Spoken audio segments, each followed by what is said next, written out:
une agriculture très résiliente après la crise post-Covid, l'embargo, les crises de sécuritaires.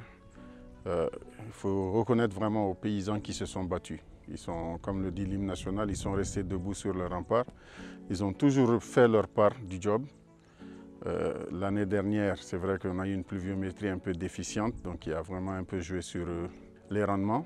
Cette année encore, ils sont à la tâche, comme vous le voyez. On est en pleine période de semis, mais on s'inquiète aussi un peu pour le manque d'engrais qui est assez criard, le manque d'intrants chimiques qui est assez criard, mais les paysans sont encore à féliciter et on espère, Inch'Allah, que les choses vont marcher.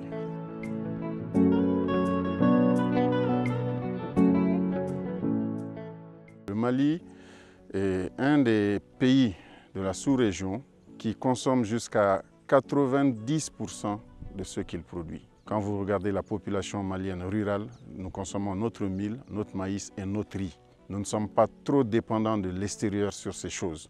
Et aujourd'hui, l'agriculture familiale doit être aidée dans une nouvelle dynamique. C'est-à-dire qu'on doit voir les choses autrement, les réfléchir autrement. Mettre en place des schémas qui vont faire que les familles de moins de personnes qui sont aujourd'hui, qui restent paysans, puissent produire plus.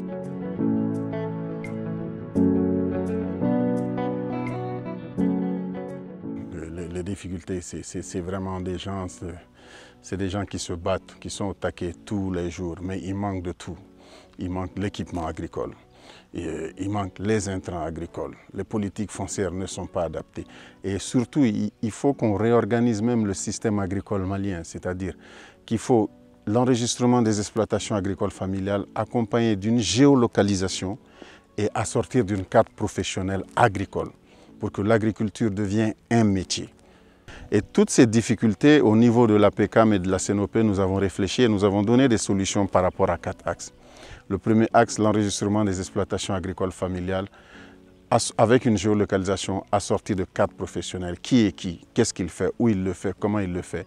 C'est à partir de ce fichier, de ces données que nous saurons exactement comment nous devons aider nos agriculteurs, comment investir pour eux. C'est à partir de ça aussi que nous saurons vraiment ce qu'ils produisent, comment sécuriser ce qu'ils peuvent consommer et comment les aider à commercialiser le reste. Le deuxième point, nous avons parlé des CUMA, les coopératives d'utilisateurs de machines agricoles en commun. C'est-à-dire, vous savez, aujourd'hui, nous ne pouvons plus nous nourrir avec les changements climatiques qu'avec la DABA. Ce n'est plus possible. Il faut vraiment mécaniser l'agriculture, mais encore une fois, ces machines, elles coûtent extrêmement cher. Donc il faut des machines qui regroupent les gens. Le troisième point, nous parlons des achats institutionnels. Parce que vous voyez, tout ce bon monde qui cultive, qui produit, il le brade à la fin de la saison hivernale pour ensuite aller l'acheter 3-4 mois plus tard beaucoup plus cher, 2 à 3 fois plus cher. Donc aujourd'hui, il faut mettre en place un système d'achat institutionnel qui fait que lorsque l'armée achète, toutes les institutions, la police, la gendarmerie, les pénitenciers, les cantines scolaires, qu'au moins, de par la loi, on puisse bloquer 50% pour les producteurs agricoles. Et le quatrième point, c'était vraiment un partenariat public-privé. Vous savez, nous sommes un pays, et la crise nous l'a démontré, nous produisons énormément pour la sous-région. Mais nos produits, généralement, certains pays limitrophes ont l'intelligence de venir les acheter borchant pour les labelliser chez eux. Le karité, la mangue, l'arachide, beaucoup de produits, la pomme de terre. Donc sur ces 4 axes, nous, on pense qu'on peut révolutionner l'agriculture au Mali.